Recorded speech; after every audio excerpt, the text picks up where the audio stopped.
Iran के साथ जंग में एक और अमेरिकी सैनिक मारा गया है और इसके साथ ही फरवरी के आखिर में शुरू हुए युद्ध में अब तक 17 अमेरिकी सैनिक जान गंवा चुके हैं। सुपर पावर अमेरिका पर ईरान से पंगा लेना अब भारी पड़ता दिखाई दे रहा है। दुनिया की सबसे ताकतवर कही जाने वाली अमेरिकी सेना अब अपने ही सैनिकों के शवों के टुकड़े चुनने पर मजबूर हो चुकी है।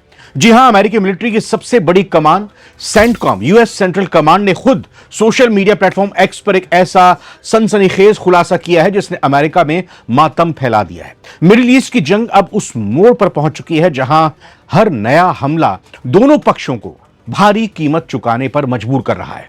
अमेरिकी सेना की सेंट्रल कमांड यानी सेंटकॉम ने खुद पुष्टि की है कि जॉर्डन में ईरान के हमले के बाद 2 अमेरिकी सैनिकों की मौत हुई थी और एक सैनिक लापता हो गया था। अब सेंटकॉम ने बताया कि तलाशी अभियान के दौरान घटनास्थल से एक अज्ञात शव के अवशेष मिले हैं जिनकी पहचान की प्रक्रिया जारी है।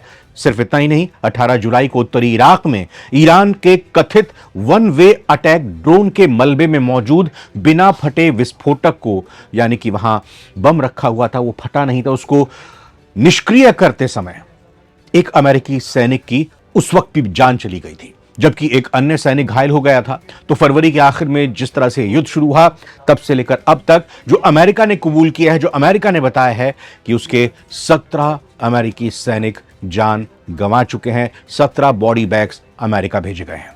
यानी जंग केवल मोर्चे पर नहीं हो रही बल्कि हमलों के बाद बची विस्फोटक सामग्री भी अमेरिकी सैनिकों की जान ले रही है। सैनिकों की इन दर्दनाक मौतों से बौखलाए अमेरिका ने लगातार 9वीं रात ईरान के तबरीज और चाबहार पर अब तक की सबसे भयंकर बमबारी कर दी है, जिसमें 50 लोगों की मौत हो चुकी है। जी हां, बदला लिया गया है अमेरिका की तरफ से। जॉर्डन और इराक में अपने सैनिकों की लाशें उठाने के बाद अमेरिका का गुस्सा 7वें आसमान पर पहुंच गया है। अमेरिका की वायुसेना और नौसेना ने मिलकर, यानी एयरफोर्स और नेवी ने दोनों मिलकर लगातार 9वीं रात ईरान के तटीय और सैन्य ठिकानों पर विनाशकारी बमबारी की। इसकी जानकारी भी एक्स पर शेयर की है सेंटकॉम ने। इस हमले का सबसे खौफनाक मंजर स्ट्रेट ऑफ हॉर्मुज में देखने को मिला, जहां एक विशालकाय commercial oil vessel, oil tanker पर अमेरिकी मिसाइल जा गिरी। समुद्र के बीचों बीच यह जहाज धुआं धुआं होकर जल उठा।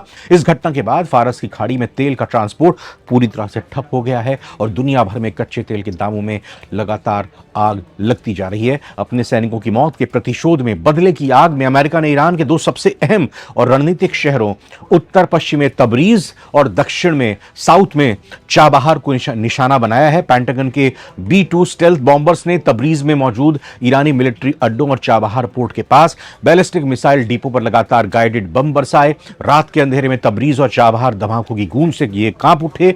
पूरी मिसाइल साइट्स और सैन्य हैंगर मलबे का ढेर बन चुके हैं। इराक में ड्रोन डिफ्यूज करते वक्त जिस तरह से अमेरिका के सैनिक मारे गए, अपने सैनिक और जॉर्डन में मिले जवानों के अवशेषों की बौखलाहट ही है कि अमेरिका ने अंधाधुंध जवाबी हमले किए हैं। उसका सबसे भारी खामियाजा आम लोगों को भुगतना पड़ा है। ईरानी मीडिया और अंतर्राष्ट्रीय रिपोर्ट्स के मुताबिक अमेरिका की इस 9वीं रात की स्ट्राइक में, बमबारी में कम से कम 50 लोगों की मौत हो चुकी है, जिनमें कई आम नागरिक भी शामिल हैं। ये ईरान की तरफ से बात सामने आई है। ईरान की IRGC ने इस हमले का अमेरिकी कायरता करार दिया है और कसम खाई है कि अमेरिकी सैनिकों की और भी लाशें वॉशिंगटन भेजी जाएंगी।